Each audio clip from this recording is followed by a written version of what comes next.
3 piston kẹp với những cây nhôm dài là piston thứ 3 sẽ kẹp phần đuôi của cây nhôm lại cho anh em luôn. Khởi động motor.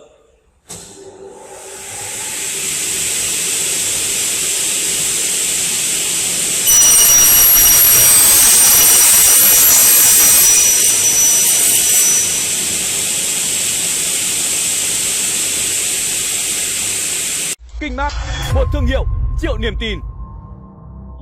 Vâng, xin chào toàn thể anh em trong ngành nhôm kính ạ. Hiện tại là tôi đang có mặt tại cửa kho của công ty cổ phần thương mại xuất nhập khẩu Kinh Mác và là đơn vị cung cấp máy làm cửa nhôm lớn nhất Việt Nam. Thì công ty Kinh Mác thì có 3 chi nhánh ở cả 3 miền Bắc Trung Nam tại Hà Nội, Đà Nẵng và Sài Gòn. Hiện tại là tôi đang có mặt tại cửa kho của công ty tại thành phố Đà Nẵng. Thì hiện tại đây là tôi có mặt ở đây để giới thiệu với anh em về một dòng máy cắt nhôm 2 đầu mới của công ty cổ phần thương mại xuất nhập khẩu Kinh Mác. Thì sau đây xin mời anh em theo tôi vào kho để cùng tìm hiểu về sản phẩm này là sản phẩm gì và tại sao tôi lại giới thiệu với anh em về sản phẩm này.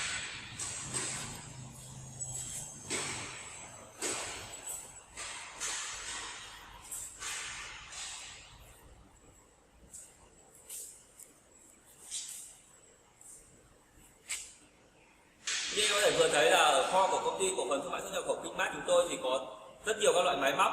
Và đây chính là sản phẩm chính mà tôi giới thiệu với anh em ngày hôm nay. Đó là sản phẩm máy cắt nhôm 2 đầu 08S motor vuông mang thương hiệu là Kinh Đông. Sản phẩm máy cắt nhôm 2 đầu 08S Kinh Đông này thì là một phân khúc là máy cắt nhôm 2 đầu tầm trung. Tại sao lại là phân khúc máy cắt nhôm 2 đầu tầm trung? Thì máy cắt nhôm 2 đầu tầm trung là máy cắt nhôm 2 đầu vừa đảm bảo được chất lượng cho anh em trong quá trình thi công sản xuất mà vẫn có giá cả vừa phải để anh em có vốn ít mới vào nghề và làm xưởng nhỏ việc vừa phải vẫn có thể đầu tư được vào máy cắt nhôm 2 đầu này. Thì sau đây xin mời anh em cùng tôi tìm hiểu về chi tiết của máy để hiểu tại sao thì máy cắt nhôm 2 đầu 08S Kinh Đông này lại phù hợp với anh em như vậy. Đầu tiên là về tổng cân cơ khí thì máy có tổng chiều dài là 5m2 từ đầu thủy điện cho đến cuối thân máy.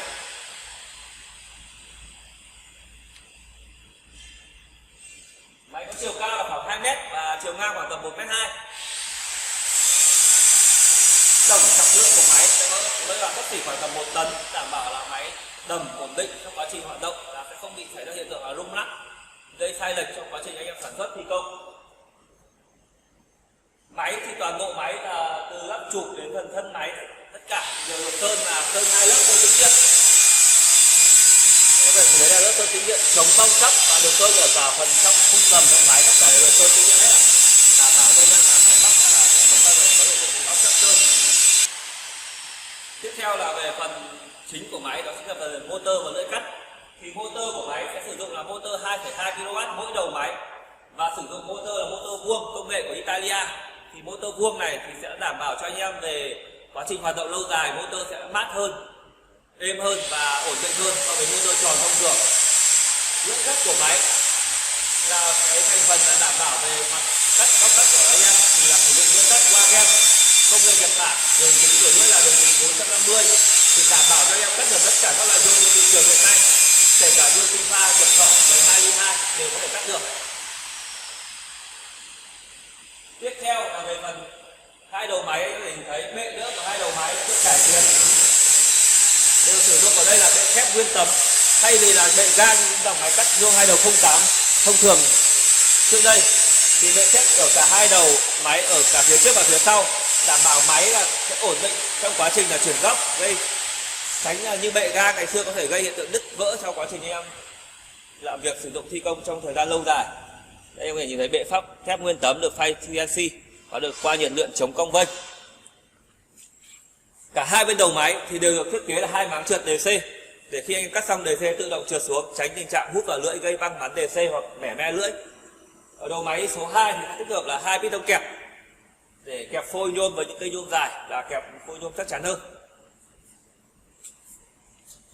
Thước của chúng tôi ở đây được sử dụng là thước inox thay vì thước dây cũ và được nẹp nhôm bảo vệ để tránh tình trạng là va cây nhôm vào gây hỏng thước hoặc là sau thời gian lâu dài là sẽ bị phồng rộp thước, gây sai lệch kích thước cắt của anh em.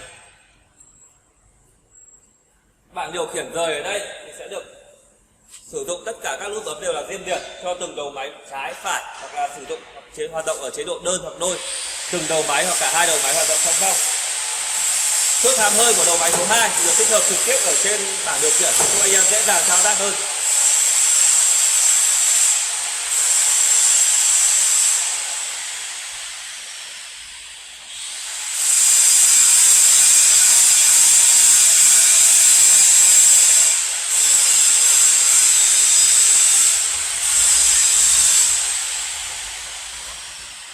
Tiếp theo đây là hệ thống tủ điện của máy thì được chia làm hai ngăn, ngăn điện và ngăn hơi. Thì hệ thống điện thì bao gồm tất cả các linh kiện điện đồng bộ của hãng Chin đảm bảo độ ổn định, đó là Automat chống đảo pha, cầu chì, 2 cục khởi động từ và 2 cái rơ le nhiệt bảo vệ cho motor của anh em. Hệ thống hơi thì bao gồm tất cả các hệ thống là van điện tử. Ở đây chúng tôi có tích hợp thêm đó là 2 đồng hồ timer ở đây, đó là hệ thống phun dầu thông minh. Đó là anh em có thể căn chỉnh thời gian phun dầu để tiết kiệm lượng dầu cho anh em đến hơn 50% lượng dầu so với những máy thông thường. Tiếp theo là với em tham quan phía sau đầu máy thì như nãy tôi đã nói là phía sau đầu máy cũng là gồm tấm thép nguyên tấm để đỡ đầu máy tay CNC ở đây ạ. Đây là hệ thống piston chuyển gấp thì đã sử dụng hoàn toàn là một piston đẩy làm ngang ở đây, không sử dụng bánh răng như những dòng máy 08 cũ gây kênh kẹt bánh răng. Đây là 2 con ốc hãm để chỉnh cữ thì anh em có thể sử dụng để chỉnh góc cắt của máy. Sau thời gian hoạt động lâu dài có thể máy bị sai lệch góc cắt thì anh em chỉnh bằng 2 con ốc này cực kỳ dễ dàng. Đây là hệ thống piston đẩy lưỡi thì gồm một piston khí và một piston dầu giống như các dòng máy cắt nhôm 2 đầu hiện tại ở đây.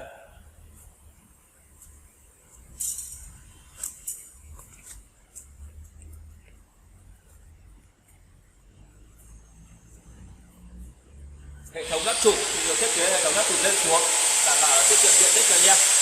Đó là một số chi tiết nhỏ để nâng tầm sản phẩm lên và đảm bảo cho anh em hoạt động sản xuất nó được ổn định lâu dài.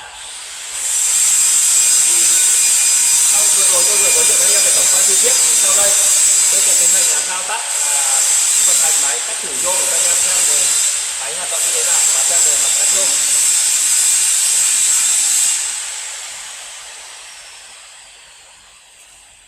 Anh em sẽ mở chốt hàm hơi ở đây để lấy kích thước cắt.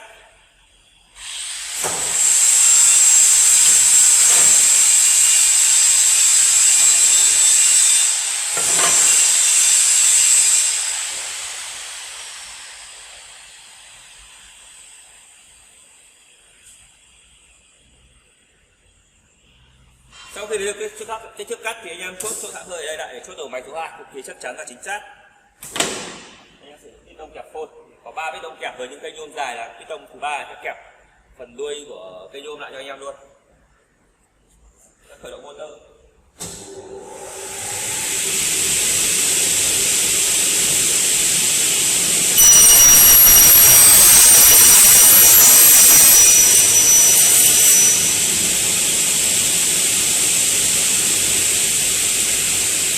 Đây như em có thể thấy là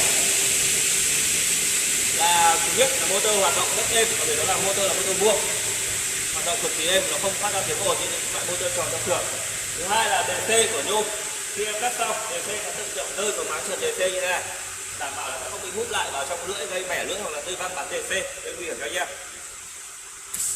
Sau khi cắt xong thì anh em nhả thi công kẹp và đây là thành phẩm em có thể nhìn thấy ạ. Mặt cắt rất mịn, không hề có một chút ba via nào. Thì đây là cả 2 đầu, cả cắt góc 45 và cắt góc 90 thì đều không có ba via. Thì về vấn đề về ba via hay nổ nhôm bóp nhôm này thì công ty chúng tôi cam kết là sẽ đổi lưỡi mới cho anh em nếu như khi anh em cắt có hiện tượng bị ba via hoặc nổ nhôm bóp nhôm. Với tất cả các hệ nhôm trên thị trường hiện nay, từ nhôm cỏ đến nhôm su pha thì đều có chế độ như vậy. Máy thì tất cả sẽ được bảo hành cho anh em trong vòng 2 năm. Tất cả lỗi kỹ thuật xảy ra đều có kỹ thuật về tận nhà anh em để căn chỉnh, sửa chữa máy móc cho anh em, và anh em sẽ không phải tốn thêm bất kỳ một khoản chi phí nào nữa. Như vậy là vừa rồi tôi vừa giới thiệu với anh em về máy cắt nhôm 2 đầu 08S Sinon, là dòng máy tầm trung của công ty cổ phần thương mại xuất nhập khẩu Kinmart chúng tôi. Bên công ty chúng tôi thì như anh em vừa thấy trong kho thì có rất nhiều dòng máy khác phù hợp với tất cả nhu cầu đầu tư của anh em, từ 4X đến các dòng máy cao cấp hơn. Anh em có vốn nhiều hơn thì có thể đầu tư cho dòng máy cao cấp hơn. Thì mọi chi tiết về tất cả các dòng máy hoặc là cần tham khảo về giá bán thì anh em có thể vui lòng liên hệ số điện thoại ở trên màn hình.